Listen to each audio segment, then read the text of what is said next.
Well, during this year's protests outside the South Portland ICE facility, many demonstrators brought with them a touch of whimsy by dressing in inflatable animal costumes.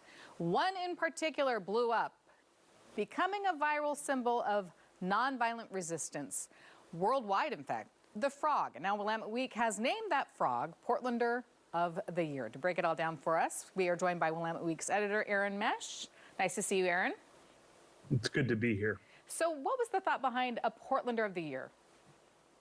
Well, originally, as the year began, we had this idea, we put it on the calendar, that we would choose a single person who, for good or ill, most influenced the city over the course of the year. And sometime around mid-October, we began to realize that it really wasn't a single person. It was sort of really a symbol that had become something that that stood for what Portland was seen in the national press as, and how Portlanders saw themselves. Sort of amphibious Spartacus, I guess you might say. It was the frog. The frog, or as he refers to himself, the toad. So what was it about the frog / toad that really blew up so much internationally? It's funny. I feel like when we talk to people who have embraced this symbol, what they saw in the frog in this inflatable costume was some kind of throwback to Portland's weird, funky, odd, irreverent style of being, almost as if like the Cacophony Society had returned, the original founders of SantaCon, or the zoo bombers who rode their bicycles fast down the hill. I think there was this sense that there was a way to bring that sense of whimsy or humor to a place that had been a little bit miserable and humorless during its protest against Donald Trump.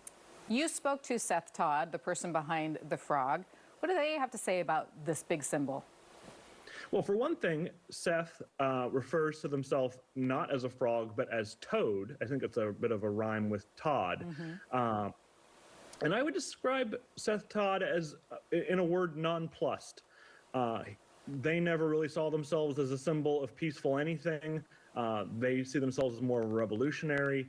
The fact that this has become an international symbol of anything, they seem bewildered by it and not particularly impressed by the publicity it has received.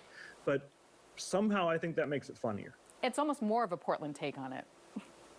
It is. By the time we're done, it's quite possible that we will have Portland frog carpets at the airport, and no one will be sure what any of this meant to begin with. All right, Aaron, thank you so much. Have a great New Year's. Thanks for joining us tonight. Thank you.